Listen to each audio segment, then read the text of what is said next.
Hi, this is Kevin Drain, pastor at Kewanee First United Methodist Church. Thanks for viewing our Holy Week video. We post one every day. We started last week with Palm Sunday, Jesus' triumphant entry into Jerusalem, and we will post a video every day until Easter Sunday, Resurrection Sunday. I hope you're blessed this Holy Week. May God richly bless you.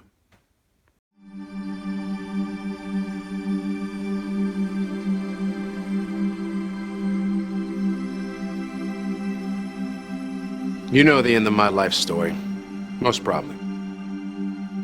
Would I ask your indulgence to hear another part? My story up to midway through Jesus' ministry. At that point, I was still his friend. Judas is mostly known for one thing, betraying Jesus. But was Judas always an evil person? Jesus chose him to be a disciple, and he followed Jesus faithfully for some time. Judas is not unlike many others through the ages who began as faithful followers. Mine was a common name during my lifetime. Think of two original 12 apostles, Jude Thomas or Jude Thaddeus, or even Jude, the brother of Jesus. I was the outsider of the 12. From the beginning, I dressed differently, I spoke differently, and I thought differently. Although the gospel writers don't talk of my interactions in the group, you can guess that I didn't have any close friends among the apostles. And when I struggled, nobody to confide in. I was very skilled with money and was chosen to be the treasurer of our group, even though Matthew was known to be extremely talented in that area. The Bible doesn't say when, where, or how I became a disciple. You do know it was early into the ministry of Jesus. He believed I could be a fisher of men. I was as dedicated as any of the other apostles those first couple of years. I wasn't outspoken, but neither were the 6 other apostles that you know very little about. I was sent out as a pair with the other 12 and then as a pair with the 70. I saw Jesus do miracles and healings and heard all his teachings. I did miracles and healings. For the first couple of years, you wouldn't have been able to distinguish my ministry from the other 11. Jesus did not distinguish me from them either. He loved me as much as he loved them. I am Judas, son of Simon Iscariot. Scholars of your day have concluded that my father's name came from Kirioth, a town about 10 miles south of Hebron or 30 miles south of Jerusalem. Those scholars have concluded that I was probably the only one of the 12 apostles who was not from Galilee. One Sabbath, we apostles went with Jesus to eat at the home of a prominent Pharisee. We were relegated to the cheap seats in the back of the room. Jesus was seated near the front. As often would happen, the Pharisees were trying to find a way to disparage him. A man who was an obvious plant came to stand before Jesus. He had some abnormal swelling, and it was apparent to everyone in the room that he needed healing. Rather than being caught in a trap, Jesus set his own by asking, "Is it lawful to heal on the Sabbath?" Hey, what a question. The Pharisees and experts of the law knew the spirit of the law encouraged such an action, but their man-made rules prohibited such a thing. They were caught in a trap of their own making and had no out. They could do nothing except remain silent, even after Jesus healed the man. The uncomfortable silence. Everyone hoped Jesus would change the subject, until Jesus changed the subject. He looked around the room and made the observation that everyone had been scrambling to get seats of honor. Imagine the red faces, because they had been doing just that. Jesus pointed out that it was a smarter strategy to take a lower seat and then receive a special honor if the host moved you to the front, eliminating the risk of being embarrassed in case the host asked you to take a lower seat. I'm sure that was embarrassing to all the guests in the room. But it was more embarrassing when they later realized he wasn't talking about seating at a dinner, but being humble in a relationship to God. Jesus then looked at the host and told him that he was not righteous when he invited friends and family to a dinner because they could just pay him back. But he was righteous to invite those who were not able to pay him back. Must have been a shock to the host and all the guests looking around. I mean, the only poor people in the room were Jesus and us, his apostles. I doubt anybody in the room had ever purposely invited a poor person to a dinner, except for a few relatives. Maybe. It was in situations like those that I began to be uncomfortable. Jesus not only insulted his host twice, but also insulted all the guests in the room. I wanted respect from the religious leaders, always did. But I also always hoped for some financial support from them too. Jesus never seemed concerned about money. I mean, in retrospect, I guess if you already own the whole universe, there isn't much on earth that you need. I mean, consider that in your own life. If you are truly the sons and daughters of God, what is it on earth that you don't already own? Well, back to the dinner at the Pharisee's house. There I was in my cheap seat, squirming in embarrassment, when one of the people near Jesus tried to change the subject again. The man said, "Blessed is the one who will eat at the feast in the kingdom of God." That comment probably doesn't mean much to you, but it did to us in the room. I mean, we were all Jews. We had all been brought up with the notion that only Jews would be saved when the Messiah came.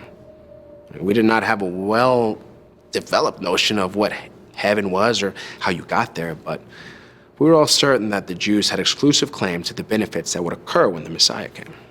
We were all certain that was true. I mean, especially the religious leaders of the Jews. We were all certain. Except Jesus.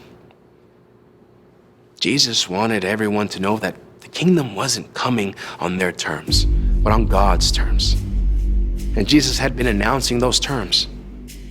Those who weren't willing to accept Jesus' terms were going to disinvite themselves from the feast, while those who were willing to accept the terms would enjoy it.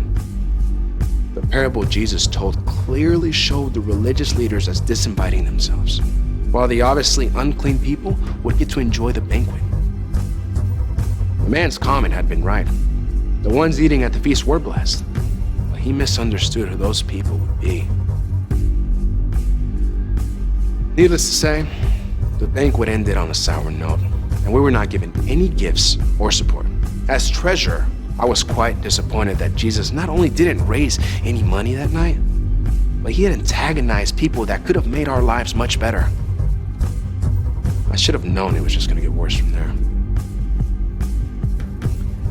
Not long after that, large crowds were following us everywhere we went. It would have been a simple thing for the Lord to give a little uplifting message and then pass the hat for some contributions from the crowd. Instead of doing that, Jesus raised his voice and said quite the opposite. "If anyone comes to me and does not hate his father and mother, wife and children, brother and sister, and their own life, such a person cannot be my disciple. And whoever does not carry their cross and follow me cannot be my disciple." I can assure you that that is not the kind of message that is encouraging for a treasurer hoping to get more money. Your modern day translators and preachers can waltz around all they want, but Jesus said hate, and that is exactly what he meant. He meant that you not only had to be willing to do without those people and things in your life, but that you counted them as your enemies. And furthermore, he wanted you to become willing to give up your life, literally, in order to become his disciple. You can be assured that many of the crowds left before he could tell the next parable. The parable Jesus told next is my favorite because of its simplicity and obviousness. As with many of his parables, Jesus had seen something we had all seen, but had understood its deeper meaning. We had all seen buildings which were abandoned before they were finished, but never thought anything about them. Jesus understood them in a different way. He said, "Suppose one of you wants to build a tower." He finished that sentence and looked around, nodding at a partial structure in the distance.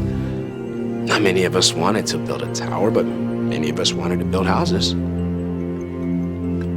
Won't you first sit down and estimate the cost to see if you have enough money to finish? For if you lay the foundation and are not able to finish the building, everyone who sees it will laugh at you. They will say, this person began to build and wasn't able to finish. From his past lessons, we apostles knew Jesus wasn't talking about buildings. I can't prove it, but when Jesus said that last sentence, I believed he looked right into my eyes, or right into my soul. Maybe that was the first time I realized I was not willing to give up everything to be his disciple. And if I wasn't willing to give up everything, I probably wasn't willing to give up very much.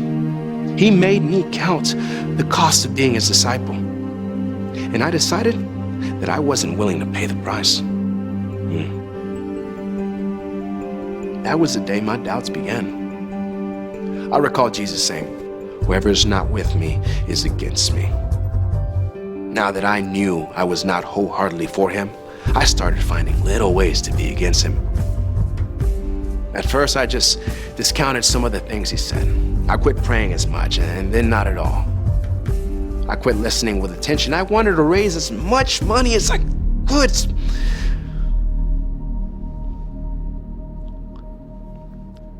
So I could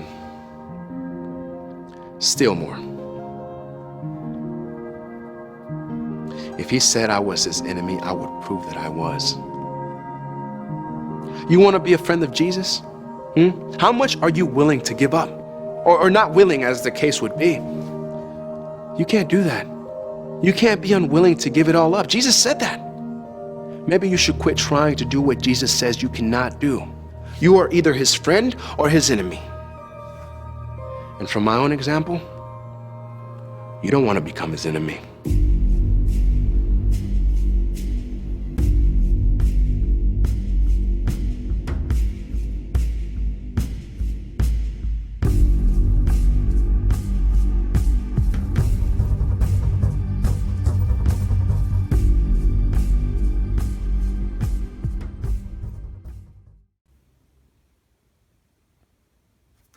Hi, this is Kevin Drain, pastor at First United Methodist Church of Kewanee. Thanks for viewing the video today. If it has blessed you, then, check out our website, KewaneeUMC.com.